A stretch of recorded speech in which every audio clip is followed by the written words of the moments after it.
So I just got done watching the 2025 Royal Rumble, and I don't even know what the fuck I just watched. Plain and simple. The fuck did I just watch? I don't know. Let's dive into this show, shall we? One thing I want to call out here really quickly is just because you can go 4 hours with the show doesn't mean you need to go 4 hours with the show. You probably could have cut like 30 minutes off of this fucking show if you stopped running ads and delaying shit after every fucking match. I'm just saying. Anyways. Also, real quick note in terms of the production. Like there are other good production value things WWE does, especially in the post-Kevin Dunn era. One of those things is not Peacock. Peacock and its fucking lagging stream, and you see the move and then you hear the sound. It just sounds Bush League and amateur. It's one thing if a ham-and-egger like me on YouTube has problems with his webcam. Like you're a multi-millions production. Like do better. Anyways, we started off with the Women's Rumble because, of course, we've just got to have a Women's and Men's Rumble every fucking year, whatever. You know, it does make me think a little bit about should they split the Royal Rumble into a 2-night show, have the Women's Rumble match main event one night and the Men's main event the next night. I don't know. I don't know that we need 2 nights of Rumble, but it wouldn't be the worst thing in the world. Because having 2 Rumble matches in the same night, they inevitably get compared to each other, and it's just whatever. Women's Rumble.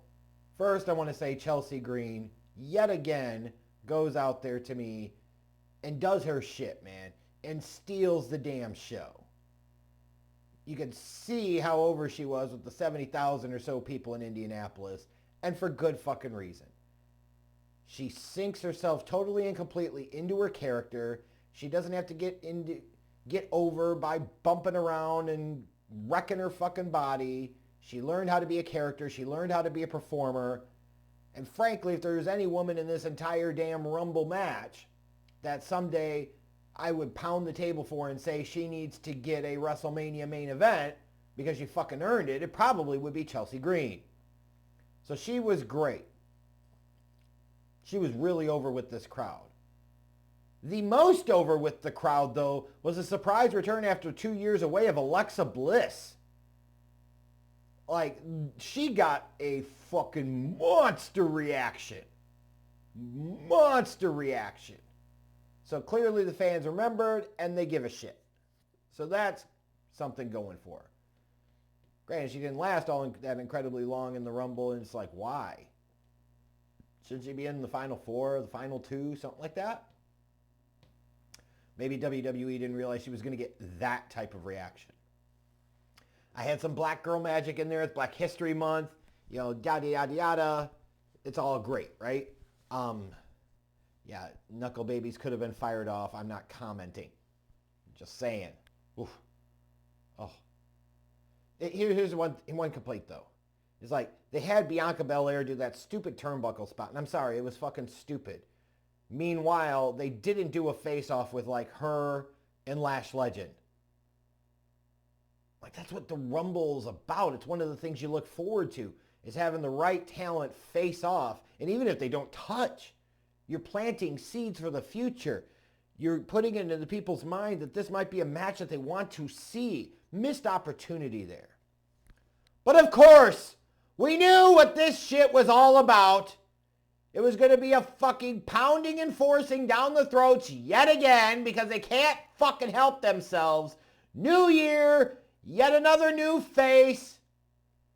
Same old Charlotte Flair bullshit as always. They tried to make a big hullabaloo about her return, throw it in the fucking pyro like she's Roman, and she's fucking not. And meanwhile, the crowd goes kind of mild. Fuck this. Fuck this match. Fuck Charlotte Flair. Oh, God, I couldn't even imagine. Like, ugh. Ugh. Ugh. Ugh. Like, someday maybe people will realize just how much she sucks. The botchy bitch is back. She's still bad. She's still dumb. And Tiffany Stratton, run for the fucking hills, girl. Run for the hills. Dumb, stupid finish. Dumb, stupid women's Rumble match. Yes, I got to see Trish Stratus, one of those rare examples of milk aging very, very well. It doesn't happen very often. But, yeah. Like Alexa Bliss, way more over than Charlotte Flair in this one. Chelsea Green, same thing. Trish Stratus, same thing. And, of course, they give it to the one, fuck all this. Stupid fucking match. And then the next match, it's fucking, just think about this for a second.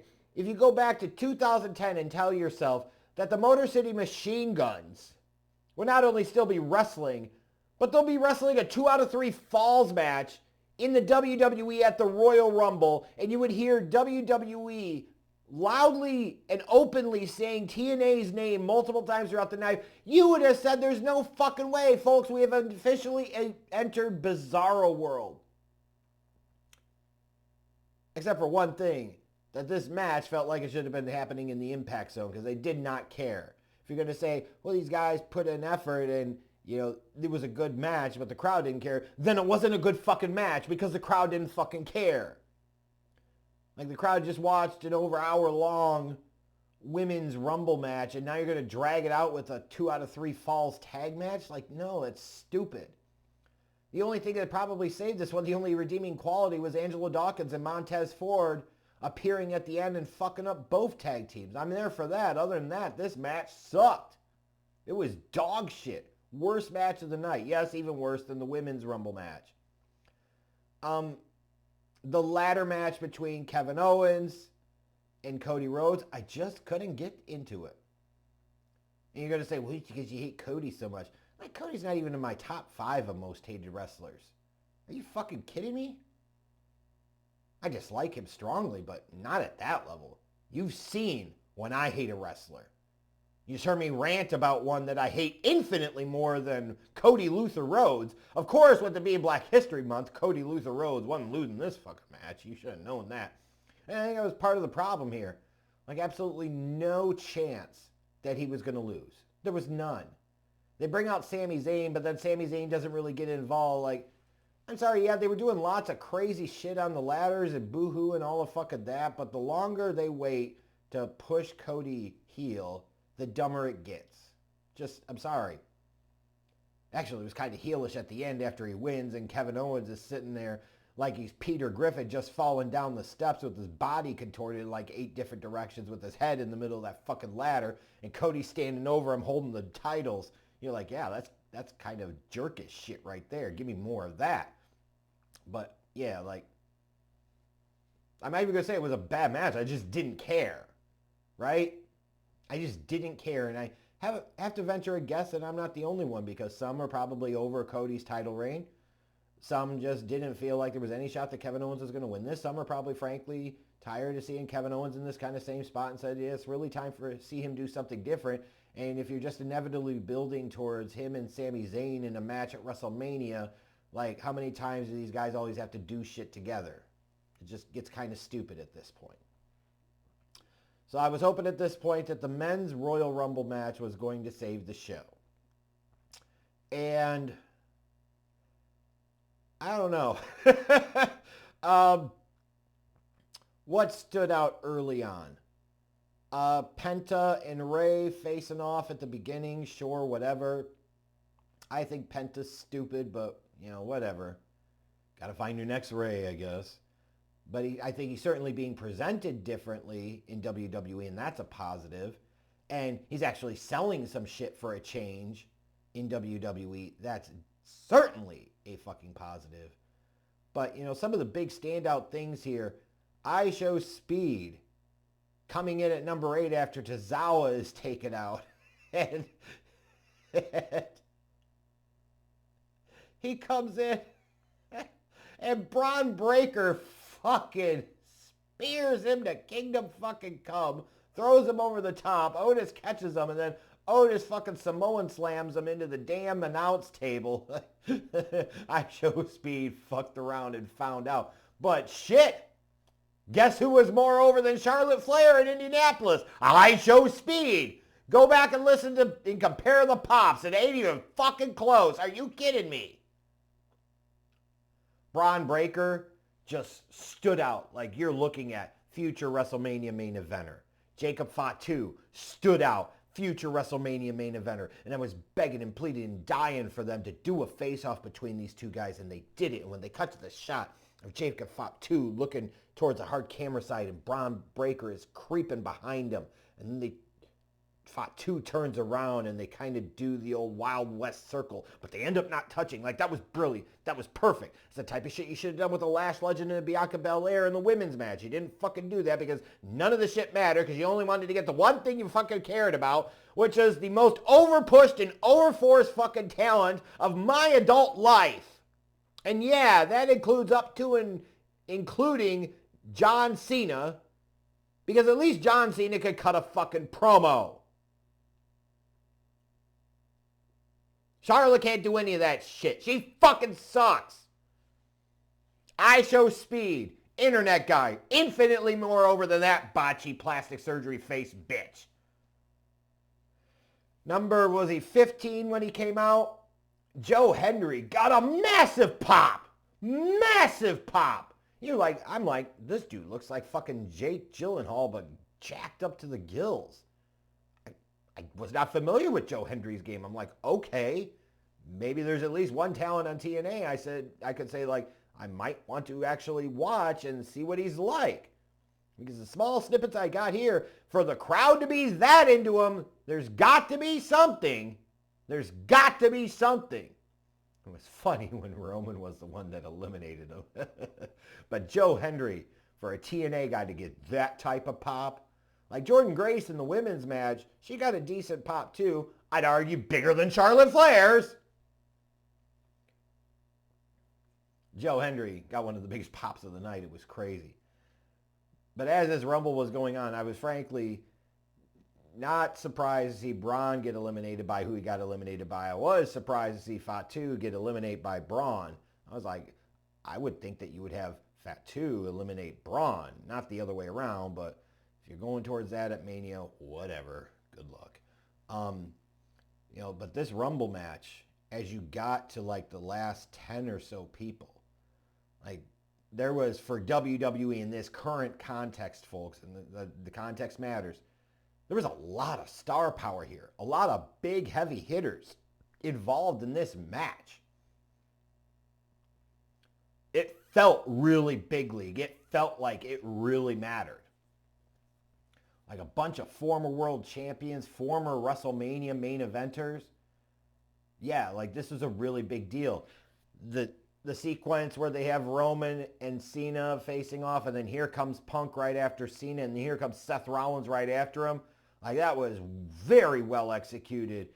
And beautiful Breakfast Club business, by the way, to sit there and say, we could wrestle for several minutes, or we could just sit here and stand around and make it look productive, and that's what the fuck they did. But man, they had Roman go out kind of early and have Punk be the one that was responsible, and then have Logan Paul be the one to eliminate CM Punk, and now you have freaking Seth does a double-footed curb stop to Roman on the mat. Are you setting up for a triple threat between these guys at Mania? Are we trying to pay this off at Elimination Chamber? Like, what the fuck are we doing here? That's weird. Like, why would you book yourself into that corner? Pick a lane and drive the fuck down it. If you insist on doing Roman versus Seth at Mania, fine. You can make that work. There's a ton of history there. If you want to do Punk and Rollins at Mania, fine. You've got history there. You want to do Punk versus Roman at Mania, fine. You've got history there. Please don't tell me you're going down the fucking triple threat at Mania path and it won't even be for a title. How stupid would that be? Unless you're going to sit there and say, no, it's going to be all three of these guys against Cody Rhodes at Mania. Oh, I don't even want to shudder to even think. But the finish. Like, this whole time I'm assuming that the road to number 17 begins right here, right now in Indianapolis, and John Cena is going to win this fucking match. But something stood out to me. When Logan Paul got eliminated, and I'm like, that is really odd to have your final two be Jey Uso and John Cena. Because I would have thought that Jey would have been there for Logan Paul to eliminate, and then it's down to Logan Paul and Cena, and you could have the crowd universally behind John Cena. And you could even sense and kind of feel that the crowd wanted John Cena to win this fucking thing. Well, when they had it be the last two is Jey Uso and John Cena, I started to wonder, but I didn't register that it was a possibility. But I gotta say, they went with Jey Uso. Main event Jey Uso wins the 2025 Royal Rumble and is going to headline main event WrestleMania 41. Holy shit. When you talk about surprise Royal Rumble winners, this is the complete antithesis of what we saw in the Women's Rumble match. The most predictable, pathetically boring ass finish you could possibly come up with, that's what they did. Like even the Nia Jax spot where she eliminates like 6 women at a time because they're all in the fucking ring apron. Like that was stupid. Everything about that match was stupid. Other than a couple of notable performances and appearances. But here, they went with Jey Uso to eliminate John Cena. I guess it's on to the Elimination Chamber for Cena. I think he did say it's going to be my final Rumble, my final chamber. Well, he spoke it into freaking fruition. Like, was this the plan all along? Was to have Jey Uso versus Gunther for the title at Mania? Now, you could say Jey Uso is one of the most over acts in WWE.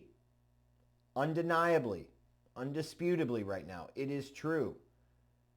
And some of you are going to point to, well, Jeff, you've said over the years, Schleg Daddy's always been like, you got to strike when the iron's hot. And is the iron ever going to get any hotter? And fair point. The answer is no. But one, when you really sit there and think about it, we call him main event Jey Uso, but does he really feel like main event Jey Uso?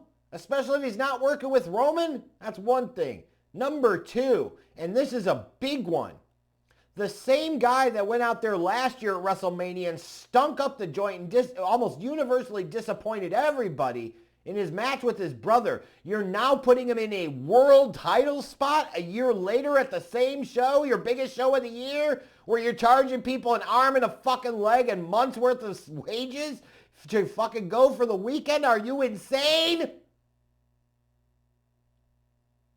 Even though once Logan Paul was eliminated, I started to think like it could actually be a possibility. I still sit here before you folks, and I am absolutely stunned. I will give WWE this. As much as I always complain about their shit being so predictable, this was not predictable. Especially when you had Punk and Roman and Seth get eliminated in such quick order, and Cena's kind of standing there. You're feeling like this has got to be Cena's time. This has got to be Cena's moment. They're going to roll with it, and they fucking didn't. Like, I'm so stunned right now. I don't know if I applaud them for the balls that they're showing and the fact that, hey, they've already set the table for him and Gunther because he's talking about Gunther and he knows he can beat Gunther. Or criticize him to kingdom fucking come because all of that star power that you had in the last bit of this Rumble match, all of those big names, heavy hitters, you went with fucking Jey Uso? Yeah, wasn't predictable like Charlotte Flair fucking was, but predictable is not always bad. Charlotte Flair winning was predictable, and it was bad not because it was predictable, but because it was Charlotte Flair winning, because again, folks, she absolutely fucking sucks. I just did a video with your yearly PSA reminding you that Charlotte Flair still sucks. Jey Uso winning here, not predictable. That doesn't automatically mean that's good. Doesn't mean it's bad, but it doesn't mean it's good. In the grand scheme of things, I guess. But this feels like one of those wow surprises than like yeah surprises, if you get my drift. Like I'm literally sitting here now the guy that stunk up Mania last year with his brother in a one-on-one match, you're now putting in a spot where you're expecting him to deliver any world title match that isn't against his cousin Roman. Hunter, if nothing else, has brass balls. Or he's stupid. I don't know. He's not that stupid, though, because he booked himself to be the main eventer, the headliner of the 2025 WWE Hall of Fame class. Oh, he didn't know. You're really that stupid? You really think he didn't fucking know? You don't think God can work all of you? Especially when it comes to himself? Give me a fucking break. Like, you guys tell me. Like, there's only one opinion to have about Charlotte Flair. Her win is stupid. Please tell me in the comments why her winning was so stupid, so lame, so pathetically predictable, and how much you fucking wish she wasn't there. And then in the comments, I would love to know, like, your thoughts on Jey Uso winning the 2025 Royal Rumble. Maybe I'll circle back in a few days after I've had some time to process it and think about it a little bit, and what it could mean and what it represents. What went behind the decision, and talk more about whether I think it ultimately was a good decision or a bad decision. But right now, I am so flabbergasted that this was the direction that they went. Like, literally, I fully thought and believed that John Cena, in his last year, the last time is now, he was going to pull Breakfast Club business and he was going to make sure he went fucking over here, and it didn't happen. And then of all the people, it was main event Jey Uso. Wow. I don't even know what to say right now. I'm stunned.